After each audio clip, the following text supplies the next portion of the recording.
All right, welcome everyone to the RCT Show. I believe this is episode 4. I'm David, along with other editors from Rock Chalk Talk. We've got Fetch, and once again Mike is joining us.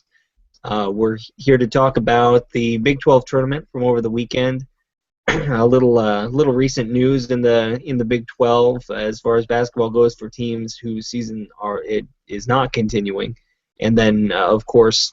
The big news of the weekend is the bracket being announced. We'll preview KU's possible path to the Final Four and what we think their odds are, and then maybe take a look around the other brackets if we've got time as well. So we'll just dive right into it here.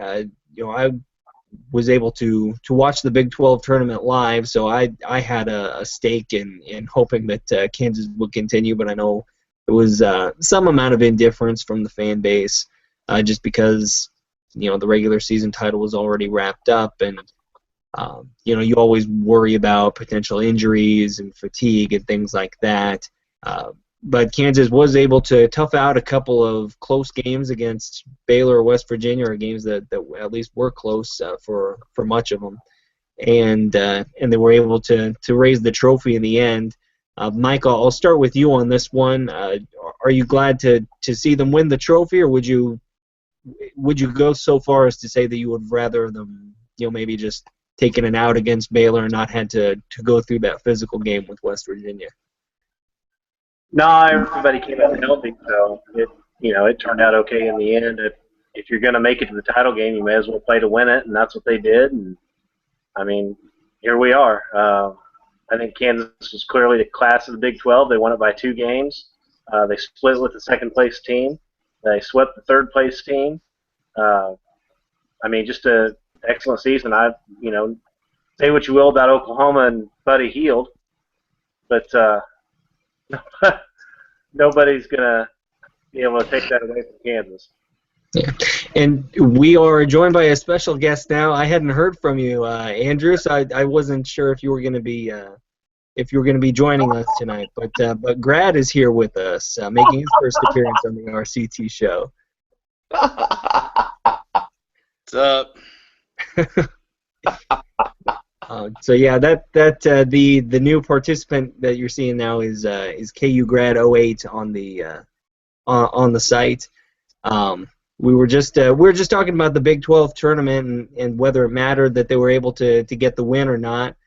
So Grad, did you care at all if they won the tournament, or were you kind of indifferent and just hoping that they made it out without any injuries?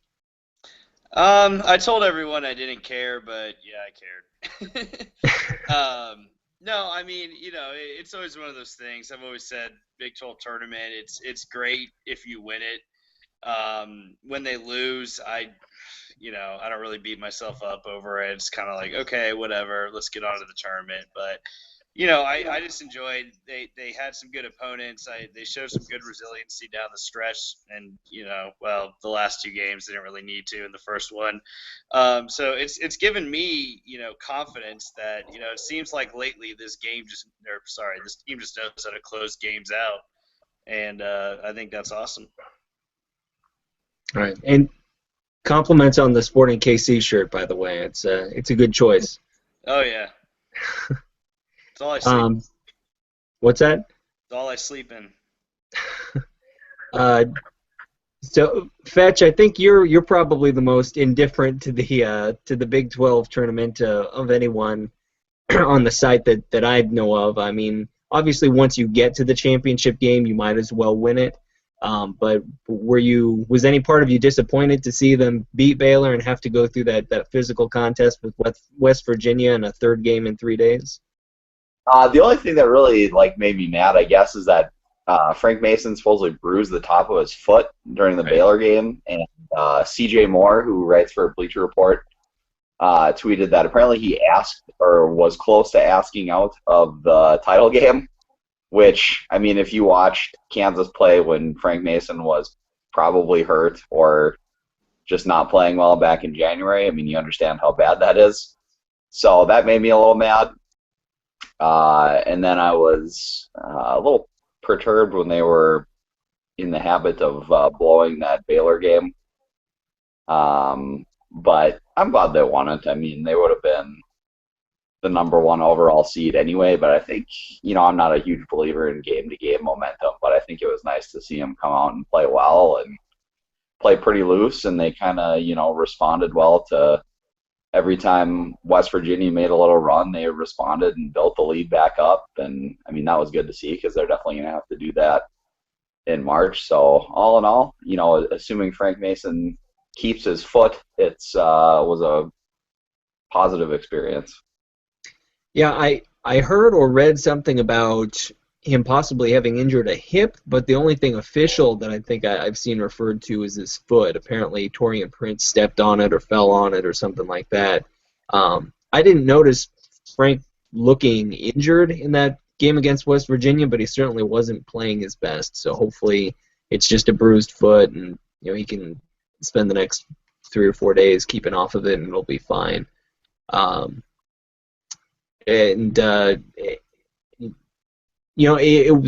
were 2 close games that they had to play against 2 very different styles of defense, going against Baylor's zone and then going against West Virginia's obviously full court pressure. I think you can consider that good preparation for the tournament. I don't know that it was necessary, but and Fetch, and you touched on how game-to-game momentum isn't really a thing, and I generally agree with that. But then at the same time, I think they entered the tournament with an 11-game winning streak, and I also wonder, if that all of a sudden just comes grinding to a halt, and then you just have to sit on that for about a week. Could that potentially affect their psyche? I don't know. Maybe sometimes we overblow those kinds of things, but I always tend to think that it's better to just keep on winning and keep on moving on to the next thing. So with the Big 12 tournament and season out of the way, there were a couple of changes or at least rumored changes for 2 Big 12 teams. Oklahoma State, it's at least rumored, will be getting rid of Travis Ford, or their parting ways, I think is the wording that I saw. Nothing official has been announced yet there. And then Trent Johnson today was announced will be fired from TCU, which surprised me. Clearly, they took a big step back this year. Last year was probably their best season in decades. They were finally competitive in the Big 12. They lost Kean Anderson. I think that was maybe a bigger part of the team than anyone realized. But even this year, even though they finished last, they were more competitive than what we'd saw in the last or the first couple of years they were in the conference, where they really got blown out by just about everyone, except that random game where they were able to beat Kansas. Fetch, I'll start with you. Were you surprised, or we'll go ahead and assume that Ford is out at Oklahoma State? Are you surprised by either of those moves? And did you think that they'll be able to get somebody better in place? I'm not terribly surprised. Travis Ford had a lottery pick in Marcus Smart and some other really good players. Brian Nash was a top 10 recruit and stuff, and never really did much with them. And then TCU, has just been pretty terrible the whole time. And at some point, they didn't have great facilities until this year. And they were kind of starting from behind given where they came from and stuff. But at some point, you got to win a few games or at least not be completely terrible. So I'm not terribly surprised that both of those guys are gone. Can they get better? I don't know. I mean, Jeff Goodman tweeted that Jamie Dixon played at TCU, which I had no idea of, to be honest with you. So if he wants to come to TCU, I mean, that would be an upgrade for sure. Stephen F. Austin, Brad Underwood, I'm sure is going to get a call for one or both of those jobs, and I don't know anything about him other than he's destroyed a bad conference, but I'm sure he would be an upgrade. So I don't really see that, unless they really punt on the hire, I don't really see how both of them don't get better. That'd be really interesting to get Brad Underwood into the conference, just because we've got such a wide array of styles of play already with Baylor's zone and West Virginia's press, and Iowa State's kind of all offense, no defense look. Adding in Brad Underwood and that up tempo, I think he said that his goal is to always have a shot off within the first 10 seconds of the shot clock, if possible. I think is what he said. So that'd be interesting to throw that in there. Shaka Smart, of course, in the conference now as well. So that wasn't a name that I had thought of, but that would be interesting. Grad, did you just relocate completely into a different room of your house? Yeah, I'm doing this on my phone, so I had to go find a more comfortable setting. All right. Did you have were you surprised at all to hear about Travis Ford or Trent Johnson at TCU? Ford, no. Johnson, yeah. I mean, I thought things at TCU would have, well, I guess, given where they're at, it's not too surprising. I thought his background, he may have been given a little more time. I mean, the guy's been, coached, he's been a D1 coach. When he did have Anderson, they were a pretty salty team. I mean, they kind of remind me a little bit of what Tech was able to do this year. They just, didn't really quite get over that hurdle last season. But, with TCU, there's a lot of good prep talent in Dallas. I don't know if maybe, Larry Brown at SMU has maybe hindered their ability to get good players, but when they first joined the Big 12, I was like, crap, they start mining some of that talent in the Dallas Metroplex and Texas in general. TCU could be pretty salty, but we saw, when they lost Anderson this year, they kind of nosedived. And honestly, it almost, apart from the win over Tech in the Big 12 tournament, I almost got the impression they were getting worse as the year progressed. It seems like, they picked up a couple league wins early, and then all of a sudden they're, losing by 25 points to K-State. So Ford, though, I mean, what's interesting about that is I always kind of lumped he and Scott Drew together as kind of those guys that, they're able to go out and get talented players, but they can't actually have any sort of, success with their in-game coaching, et cetera. But, there's Scott Drew and Baylor, and, Baylor's about where they've always been. They're a top-of-the-league team, and they've done well in the tournament. And it just seemed like Ford, good players, bad players, he just never really could get out of his own way. And Oklahoma State would have some bad losses every year. And, it's not surprising, but I definitely thought that I don't know if I'd say successful, but I definitely thought that he was going to have something rolling there. He was getting good players in. It almost seems like he never recovered from, what went down with Smart and, kind of all the baggage that came with that. And, well, now he's out of a job. Yeah. Yeah, I mean, it almost seemed like no matter how much talent he brought in, Ford was never really able to compete for the very top of the conference. He was at most just able to kind of stay in the middle and maybe flirt with third or fourth, even when Marcus Smart was there. So to me, I kind of got the sense from an outsider's perspective that they were just waiting for a season like this where there were really, truly bad results that they could point to and say, okay, you're gone, because I feel like the writing's been on the wall for a few years now that Ford was not going to take that program to the next step. Mike, I'll ask you the same question, but first I've got to compliment you on today's poster. I know last time it was the Star Trek mural or whatever that was. Today we've got the Teenage Mutant Ninja Turtles. I think that's a great choice. I told you the posters are going to be my thing. All right, well, I'll expect you're putting a lot of pressure on yourself. I don't know what kind of a poster collection you have, but now you've committed to it, so we're going to have to see that. I mean, it's not super expensive, but I can keep it up for a couple weeks. All right. Yeah, at some point you're just gonna have to start drawing on your wall. So, any thoughts on Travis Ford and Trent Johnson and the fate that looks like they've ultimately come to at their respective positions? Well, I was a little surprised by Travis Ford with what he had 3 years and $7 or $8 million left on his contract, I believe, and but money's easy to come by at Oklahoma State. We all know that, so they can buy him out no trouble if certain people want him out. I thought with maybe the injuries they had, I don't know, their 3-point guy and a couple other guys got hurt. I think I just thought he'd get another year to coach those guys and see who he could bring in. And then Trent Johnson was a surprise. I saw that on Twitter, and I was like, huh. I mean, then I got to thinking about it, and well, he's been the worst team in the Big 12 for 4 years now. You know, your prior stops at Stanford and LSU only get you so far. You know, your coaches of the year only get you so far in other conferences, and I think TCU probably needed to make that change. And yeah, he's known as a maybe better. He's got the opposite problem of Scott Drew. He's known as more of a game coach than he is a recruiter, and that's going to kill him at TCU, and it ended up costing him his job.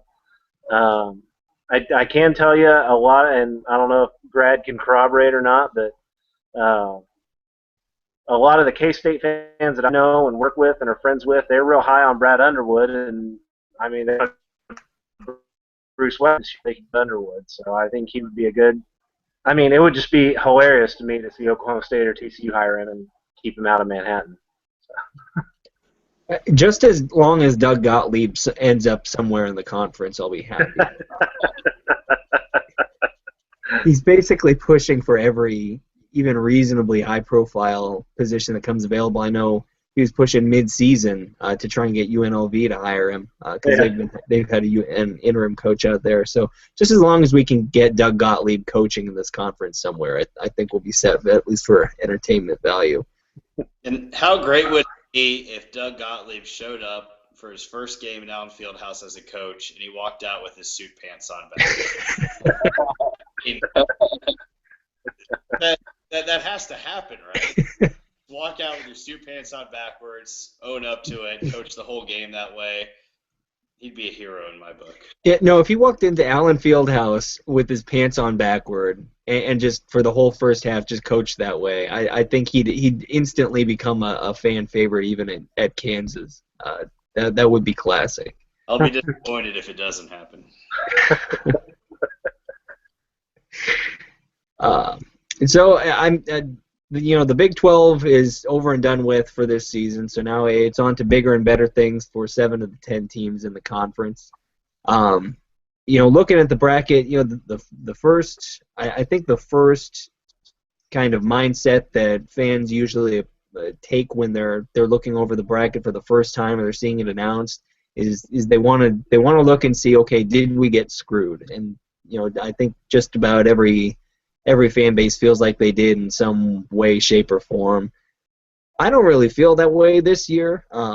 I know some people are upset that we've got UConn as a 9 seed. Ken Palm, I think, ranks them, it looks like 25th, which is pretty high for a 9 seed. But, I mean, I would look at that more as UConn getting screwed than Kansas getting screwed because, I mean, you're still the number 1 team in the country, even if UConn is especially good for a 9 seed and they do win that first game over Colorado, you would certainly expect Kansas to be able to beat them, especially in Des Moines.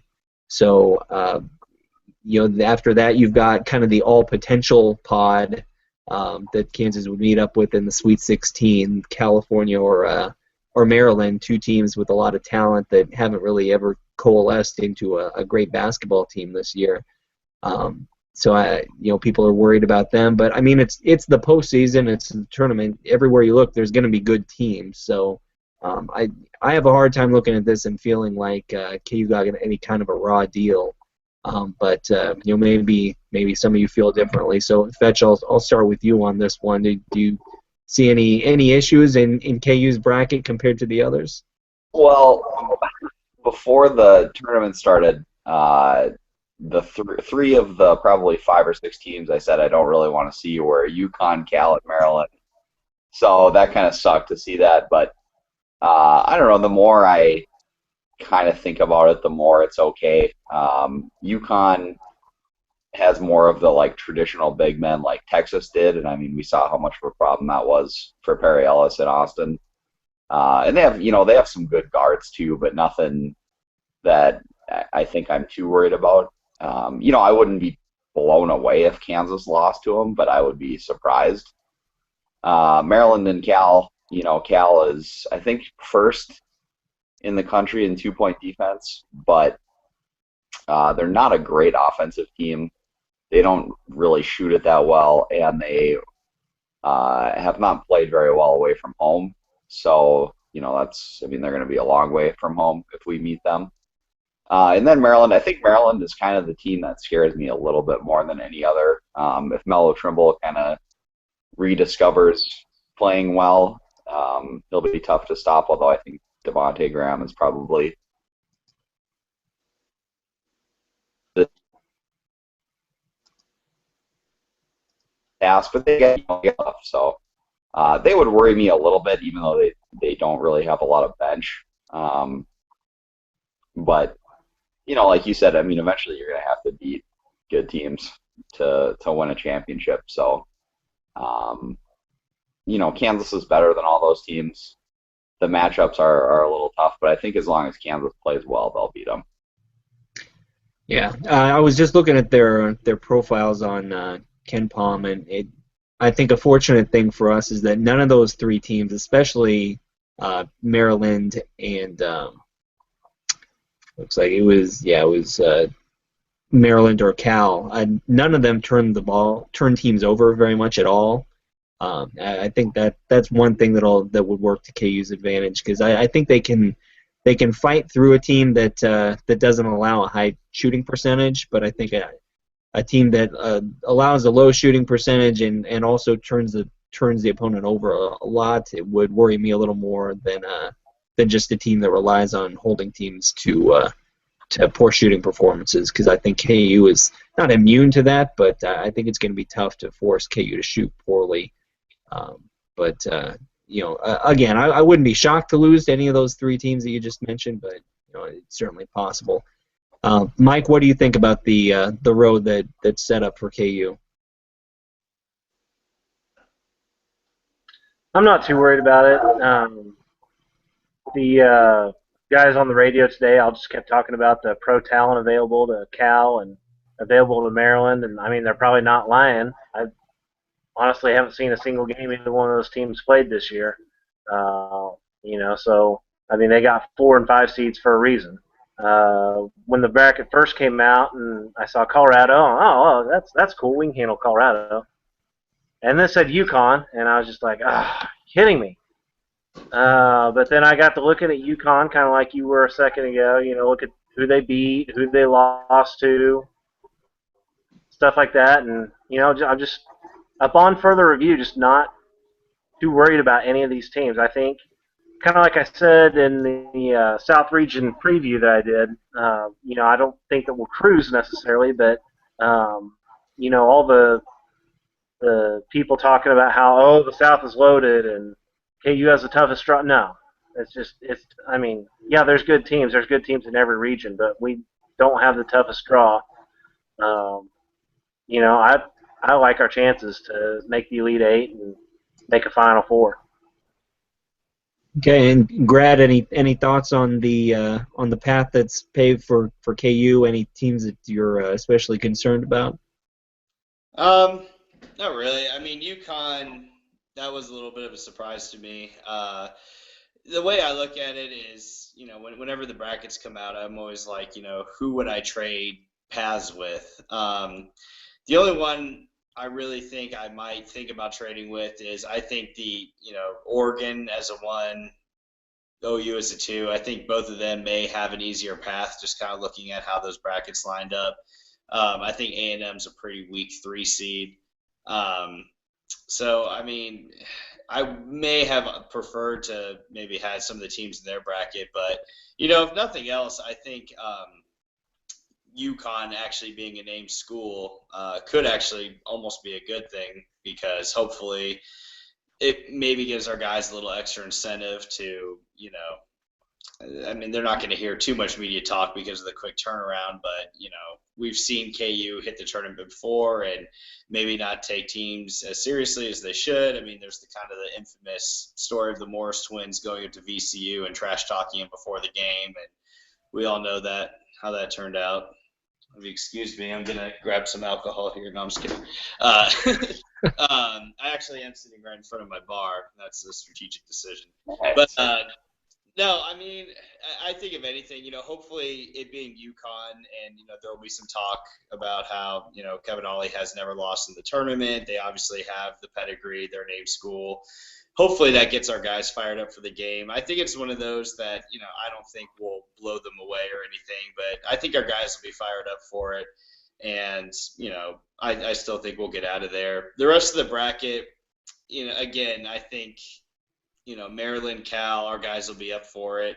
I've seen both of them play a few times this year, and it seems like, I've seen them when they look good, but I've also watched both those teams play games, and I'm like, holy crap, how do people think this is like a top 10, top 15, top 20 team? I've seen games where they just looked awful. So, I mean, obviously you always had the worry about, they're going to play KU and shoot 60% from three, et cetera, and realize their potential. But on the other hand, KU's been so consistently good over the past, 4 to 6 weeks. I think we just keep playing at a high level. We'll be fine regardless of the opponent. Yeah, not to steal all the airtime here, but just to add on to the UConn thing, like if they don't hit 80-footer or whatever that was to force a fourth overtime, like we're not even talking about it. They might not even be in the tournament for all we know if they don't do that. So not as worried about them. Like I said, Perry Ellis can take their big men out and drive by them. The other thing with Cal, I was just looking at their KenPom thing while we were talking, and they're one of the best teams in the country at preventing three-point attempts, which, Kansas doesn't love taking them anyway, but like they kind of need to win. So that's a little worrisome if they match up. I mean, maybe that gives Perry Ellis some more room to operate and stuff, but that's a little bit worrisome. And then, like Grad was saying with Maryland, they're pretty Jekyll and Hyde, and they had a pretty lucky record in close games both last year and for like most of this year. So, they potentially could have had a few more losses and stuff. So, I don't know. There's things to be worried about and things to be excited about, I think, when playing all those teams, which is, what you're going to have when you play anyone once you get to the Sweet 16. And one team that did end up in our bracket, although Kansas is very unlikely to play them, but maybe the team that was generating the most discussion out of anybody in the country leading up to Selection Sunday was Wichita State. They do technically fall into Kansas' bracket, but they'll have to make it through a play-in game and then all the way to the Elite Eight in order for Kansas to face them. And I know this was a point of some contention on the website whether or not Wichita State deserved to be in or not. It did, Lenardi had, as recently as less than a week ago had them as a 7 seed, and then others had them completely out. They end up just sneaking in as an 11 seed with a play-in game against another team that probably racked up a few too many losses for a lot of people to take them seriously in Vanderbilt. What do you guys think about Wichita State's inclusion and where they were placed? Grad, I'll start with you on this one. You and or your dog. Your dog can answer as well. You want to answer? I thought it was appropriate what they got, judging by the profile. I think. God, okay, just leave. I thought they deserved to be in the tournament. I said I think they deserve to be in, but I think they should be, one of the last teams to get in, a possible play-in team. So I think the committee got it right there. I saw that like Lenardi had him as a 9 in our bracket, which I'm pretty sure was just to stir people up. That would have been way too high. So I think that's appropriate. As far as the matchup, I haven't really seen Vanderbilt play many times this year. I think I watched them play against Kentucky, and obviously the game against us. But, I think obviously that's one of those teams where if things click, it could be troublesome for Wichita State. They have great height. They have guys that, they have anyone on their team, including the bigs, can get hot and start making outside shots. So it'll be interesting. I actually would favor Vanderbilt in that game. But again, maybe I'm probably too in love with Vanderbilt on paper and not the Vanderbilt team that actually played this season. But it'll be interesting. That's one game. I'm kind of glad that's a playing game, so that's definitely a game I'm going to want to watch. And Mike, you have ties to Wichita, and I know that you usually have strong opinions on the Shockers. But did you think they deserved to get in, and do you think they were seated appropriately, or would you have put them higher, or just left them out based on the resume? Well, I guess time for me to make an opinion on this. I don't think I really joined in that discussion, but yes, I absolutely believe they should have been included. I do feel like maybe they got a little screwed in the seeding by having to go to the play-in game. I kind of expect them to be a 9, 10, 11 seed, so it's not that big of a deal for them, I don't think. I mean, they tried scheduling teams. They didn't have Fred Van Vliet early in the year, so they lost a bunch of games. I think they were the first team ever as an AP top 10 team to lose 4 times in the month of November. So, they really struggled to open up the year. But then they go out and they win the Valley by 4 games. Yeah, they lost to Northern Iowa twice, but they also beat Northern Iowa by 20 in Cedar Rapids. I mean, I think they definitely warranted inclusion in the tournament. I think they are definitely, I mean, they're not a top 10 team, but I think they definitely have top 25 talent. I think that, this year's team is basically the same as last year's team minus Tequil Cotton, who I think they do miss a lot this year. I mean, they've got seniors, they've got guard play, and that goes a long way in March. And, Dave, I know you're not sold on them, but I hope they win 2 or 3 games just to kind of screw up your numbers there a little bit. Well, I was actually a proponent of them being in the tournament, but Fetch was very much not. So, Fetch, if you would like to attack Mike for everything that he just said, please feel free to go ahead. Well, I'm going to go the other way here. Well, yeah, I don't think they should have gotten in. It's very clear they only got in because they have a good Ken Pom number. Because they just have not beaten anybody other than Utah once. And in fact, they were the second to last team in. The NCAA released their full seed list. So if SMU and Louisville wouldn't have had their bans, like Wichita State wouldn't be in right now. So, but now that they are in, I'm glad they put them where they are, because that game against Vanderbilt, unless I'm really missing one, is undoubtedly the best play-in game matchup that we've ever had since they went to this format. So, I mean, that's going to be a really fun game to watch. So I'm glad they're in just for that case, and hopefully, for KU's sake, hopefully we meet them in the Elite Eight. Amen. Yeah, it does. It is nice to finally see a play-in game that I actually give a crap about. For the most part, they're usually boring matchups, and they seem to pit a lot of mid-majors against each other. But this year for KU fans, you've got Joe Dooley's Florida Gulf Coast team playing Tuesday evening in the early game, and then you've got Wichita State and Vanderbilt and the late game on Tuesday that you can watch. And I think it'll be interesting to see how that game shakes out, just since those are 2 teams that look really good, at least according to some metrics on paper, but weren't able to rack up nearly as many wins as you would have thought. So it'll be interesting to see if it just looks like just a mess out there, or between 2 teams that don't belong in the tournament, or if it's really a compelling and competitive game. But, again, not really pertinent to Kansas, because it's incredibly unlikely that Kansas would ever end up facing Wichita State this year, unless Wichita State was to go on a really miraculous run. So we'll kind of move on to the other brackets. We kind of talked about whether or not Kansas got screwed, and I think there are varying opinions on that. The team that strikes me as maybe getting screwed the most is probably North Carolina. I'm not entirely sure they deserved a number 1 seed over Michigan State, but I'm not going to complain about it.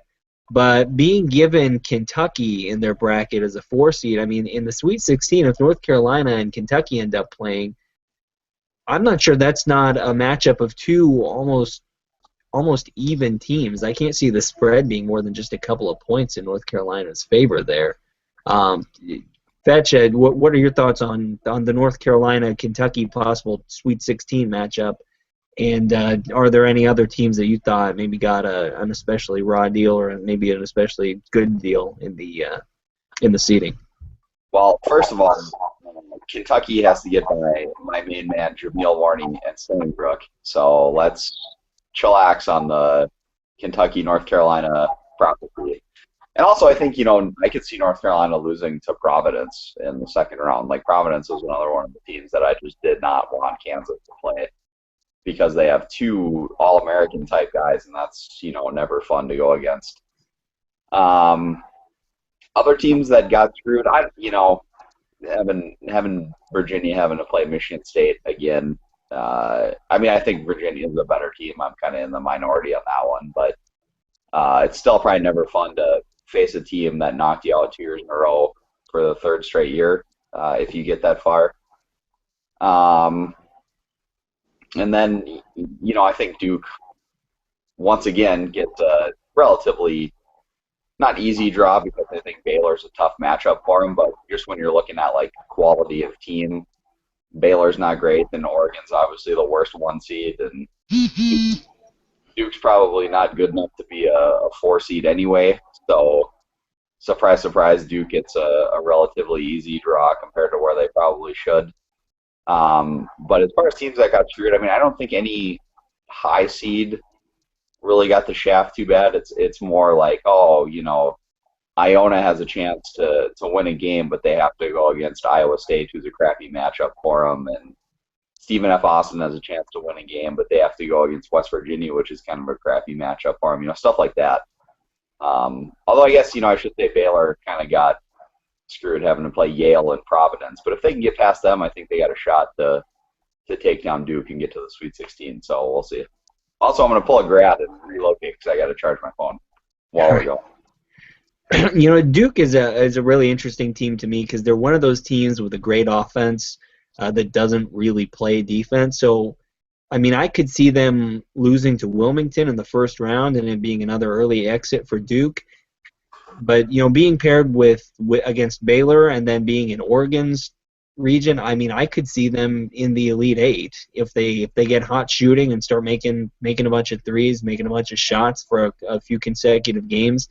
I think they're plenty capable of making it that far, but I also wouldn't be shocked to see them bow out early just because that's kind of the curse of teams that rely on good shooting to get by and that can't really rely on their defense. If they're shooting well, then look out. If they're not, then you never know what's going to happen. And then you also mentioned Stephen F. Austin, West Virginia. I don't think Stephen F. Austin has much of a shot in that game. I'm really interested to see just what it looks like, just because Stephen F. Austin just plays about as up-tempo as anyone in the country, and then West Virginia is going to try and slow them down and grind them down as much as possible with that full-court press. That's just a clash of two really interesting philosophies going against each other there. So that's a game that, even though I think West Virginia should win handily, that I'll definitely be paying attention to. Mike, we'll go to you next. Was there anyone in any of the other regions of the bracket that you thought, any matchups that stand out, or anyone that you thought maybe got handed an easier path or an especially tough path? I don't have too much to add to what Fetch said there. I think Carolina definitely got the toughest bracket. Indiana, Kentucky as a potential second round is a very interesting matchup. And whoever wins that's going to have to play North Carolina in all likelihood. Both of those teams have the ability to make a Final Four. Well, all three of those teams, North Carolina, Indiana, Kentucky, have the ability to make a Final Four run. I don't think many people see Indiana actually doing that, but I think they could. As I just kind of go up and down the bracket, I think in the opposite half of the parity did the South, but anybody in the bottom part of the South, I could see any of Villanova, Iowa, Miami, Arizona, or even Wichita State making an Elite Eight run. I think any of those teams could make a run there. That bracket's just wide open, which I think is kind of odd. Maybe it's not. I don't know. But yeah, Michigan State looks to have a pretty easy run. Oklahoma's starting off in Oklahoma City. Oregon State's not impressive. At least I don't think so. I kind of agree with what Grad said. Texas A&M maybe a little bit weak for a 3 seed. They could get upset by Green Bay, I suppose. I don't know. But I don't know. Maybe Fetch can tell us a little bit more about South Dakota State and their chances of upsetting Maryland. Probably not good. I have not watched a lot of. They're in a different conference than UND, but they're on like the local channels here every once in a while. They're good, but just they don't really do anything that would trouble Maryland, and they don't shoot it from 3 well enough to really cause a problem. I think you're right, though, about Oklahoma. I think they probably have, among the top 2 seeds, they probably have the easiest draw, because I don't really think Oregon is that good, and A&M is not that good, and Texas has almost beaten Oklahoma this year, or did they beat them once? I don't remember. I guess I know they were really close. Texas had that like 21-0 run at the end of that one game to beat them. That's right. But I guess I don't really, not that they can't do it again, but I think that's a little bit easier. And maybe I'm projecting based on what Kansas did to them in Austin, but I think that's a little bit easier run than a lot of the other 2 seeds. So they're probably the winner for the easiest draw among the top 8 teams or so. If we're talking about tough draws, I think Xavier got a pretty tough 15 seed. Weaver State. UND almost beat them, but Weaver State is no joke. They got some guys who can shoot the 3, and Xavier plays that zone that gives up a lot of 3-point attempts. And then they got a guy in the middle named Joel Boy, who was the Big Sky Player of the Year, and he's really good. So,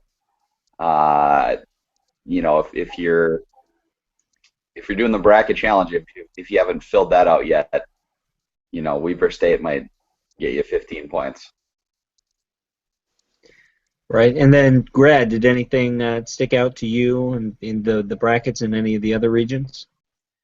I think Iowa being a 7 seed is pretty interesting. I know they had a pretty brutal end of the year, but I still thought that they may have been a seed higher instead of falling to kind of that dreaded the 7 through 10 range. I think the Iowa-Villanova game could be pretty interesting. Granted, I haven't seen Villanova play a lot this year, but I've somehow watched a lot of Iowa. I don't know how, maybe because I get the Big Ten channel. But there's times when Iowa starts hitting outside shots and they look like they could be a legit top 10, 15 team. They were definitely kind of overranked earlier in the year when they were in the top 5, but definitely going to keep my eye on that one. I think that could be a really good game. All right, and just a quick note before we wrap things up with maybe some predictions here. I think we all knew going in that the Big 12 was very highly thought of this year, and the seeding bore that out with Texas Tech being the lowest. Calm down there, Grad. With Texas Tech being the lowest seed, at, I believe they ended up at an 8. And then, obviously the Big Ten very strong at the top with Michigan State, Indiana, and Purdue all right there. The ACC is always tough with Virginia, North Carolina, Duke all at the top, Louisville up there. What shocked me was that the committee loved them some Pac-12 this year. Oregon getting a 1 seed and Oregon State getting a 7 seed, USC making it in comfortably. Utah got a 3 seed. I don't have a big problem with that, but Arizona was as a 6 was a little surprising the way they rated the rest of it. Was anyone else surprised to see the way the committee really valued the Pac-12 this year? Yes. Yeah, I don't know. They did a lot of weird stuff, I guess. It doesn't really surprise me any more or less than having Tulsa in. Yeah, Tulsa's just crazy. But Tulsa being in means that they're probably going to go on some crazy run to the Elite Eight, right? I mean, it's kind of like when VCU made the Final Four. I don't think most people thought VCU even deserved to be in the tournament. So that just means that the Fighting Haiths are going to get hot now and go on a run and maybe win some games that'll probably be vacated later. If that happens, is the narrative going to be that Frank Haith cheated his way to another good team, or is it going to be that he took over Danny Manning's players and only had success because of them? Well, it'll definitely be another situation where he kind of walked in and took over something someone else built and rode that, and I mean, obviously, there's probably not going to be any sustainability there. At least I don't think so. But hey, kudos to the guy. He keeps living that life, and he's still getting jobs, and he's still crashing the dance. So He's kind of a low level John Calipari. He just keeps escaping right before the stuff hits the fan and comes away unscathed and just keeps on getting another job. But yeah, I don't see Tulsa going on much of a run. So I don't know if you guys have filled out your brackets all the way yet, but we'll go through it and maybe get some. No one will hold you to these, but maybe get some preliminary Final Four picks from everyone. Usually I try not to put Kansas going too far in my own bracket, just because one, I'm weird and I'm afraid I'm going to jinx them, but two, just because I feel like I can't even look at them objectively. But looking at this bracket, I really think that they're going to make it out of the South. So I would put Kansas there. I would put, and maybe this is me looking at things through Big 12 goggles, but I thought Oregon is overrated as a 1. Oklahoma worries me a little just because of their reliance on jump shooting and the three-pointer. But when I look at who they're matched up with, teams like Oregon State, Texas A&M, Texas, in the bottom of that West bracket, I don't see any great challenges there. I think they can fight their way through the West, and I think Kansas could play Oklahoma on the left side of the bracket. And then on the right side, I'm going to give Kentucky the benefit of the doubt. I really like what Ulis has been able to really transform that team into. I don't think that's an especially tough bracket. I think North Carolina's been up and down. I don't have a whole lot of confidence there. So I think you could see Kentucky, and then I do think this is probably maybe Virginia's year to finally break through and beat Michigan State and get in. So I guess I'm picking a 1, a 2, a 4, and another 1 there with those picks. But I've got Kansas, Oklahoma, Kentucky, and Virginia just after looking at it a little bit. You better go to me next. 8% and falling fast here. What's that? You better go to me next because I'm at 8% battery life and falling fast. Okay, all right. This will be our last question. So go ahead. Yeah, my phone has the worst battery life of all time when it's doing anything. I refuse on principle to pick Kansas's region. Although I will say that if they play well, not necessarily perfect and not even necessarily as well as they can, but just if they play well, I think they are going to win the next 6 games they play. So I'll say that. But in the West, I think Oklahoma, like you said, them being reliant on threes and jump shots is a problem, and I think teams have kind of realized that in order to not necessarily like have a guaranteed win, but it's a lot easier to beat them if you just have some guy not let Buddy Hield ever get the ball and just play 4-on-4. That said, the West is not any good, so I'm going to take Oklahoma to come out of the West. I like North Carolina. They've been really good lately. Kentucky's big weakness is defensive rebounding, and Bryce Johnson is a monster on the offensive glass. So I don't really see how Kentucky would ever stop them from scoring. And also Carolina has been really good defensively lately, so I'm picking them. And then the toughest one is probably the Midwest, right? Yeah, Midwest. I'm going to take Michigan State. I think Virginia is a better team, but when in doubt, I kind of default to which team has the best player, and I think Valentine is a little bit better than Brogdon, even though I guess Brogdon is a lot better defensively, but just, I mean, Valentine's been really good, and I don't know, it's a toss-up. I could see either one, but it's closer to Michigan State than it is to Virginia and stuff, so that matters too. So I'm going to go Carolina, Michigan State, Oklahoma, and then TBD. All right. Mike, who do you have?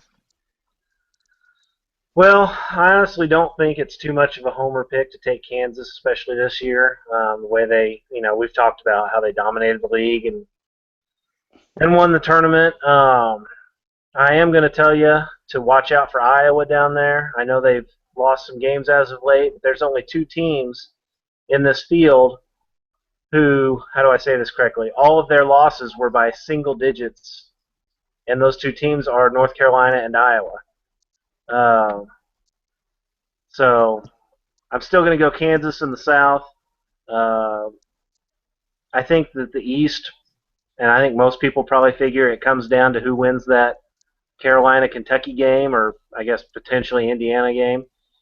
And I'm going to go with Carolina in that one too. I don't think Xavier can beat them. I don't think if West Virginia gets the Elite Eight, I don't think West Virginia can beat them. I just think Roy's got a good team this year, and he's poised to make a Final Four run. As for the Midwest, I mean, Virginia's one of those teams I haven't seen much of. I don't love Iowa State just because, the way they've played the last couple years in the tournament. I know they got George healthy this year.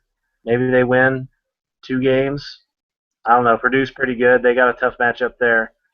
I mean, Michigan State's just been so good lately. I think I got to go with Michigan State as well. I think I'm copying Fetch right now. But I think I take Michigan State out of that whole mess. And then out of the West, I mean, flip a coin 8 times. I have no idea who to take out of the West. I don't know anything about Oregon. I don't really trust Oklahoma.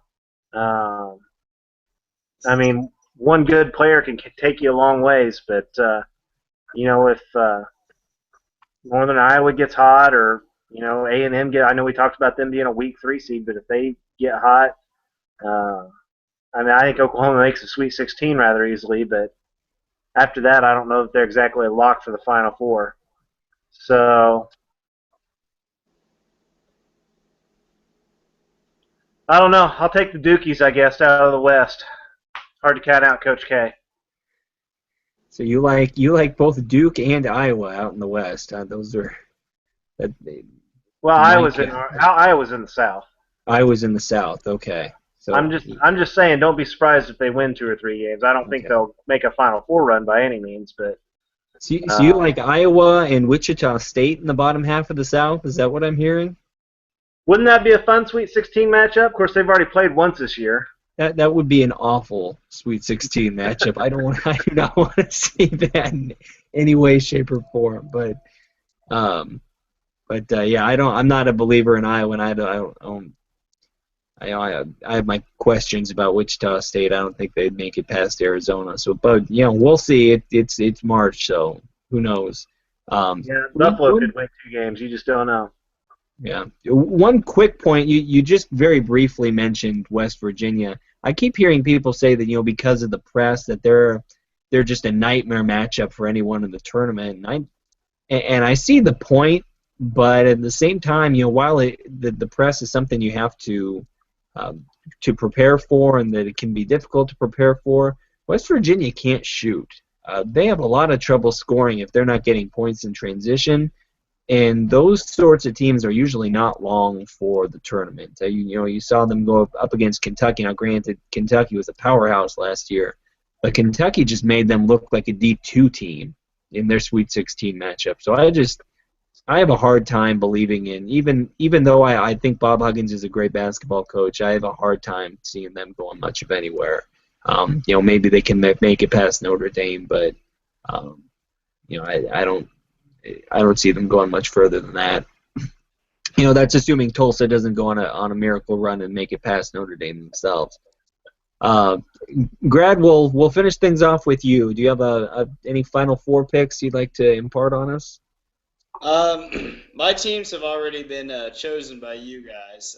I think in my bracket I went with KU, OU, I think Kentucky, and then Michigan State. I'll agree with you guys that I don't necessarily trust Oklahoma as well, but I just keep looking at that bracket, and I'm just not sure who's going to beat them.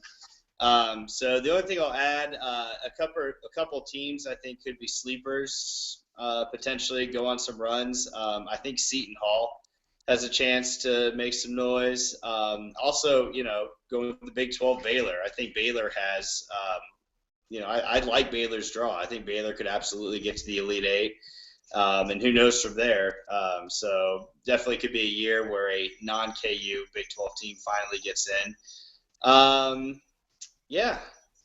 That's about it. Oh, and Iowa State. I mean, the Hawkeyes can make some noise too, so we'll see what happens. Yeah, anyone who's not a regular at the side who heard that is just going to be right now. I only speak to the regulars. Everyone else can just tune out when Grad's talking. With my last 4% of battery life, I want to make the point that I disagree with you on West Virginia. I think that they have a really good shot of making it. They're not as bad at shooting it as you think, and they're really good on the glass, and that press is just going to murder teams, I think. Even like Kansas has good point guards, and they did not handle the press very well.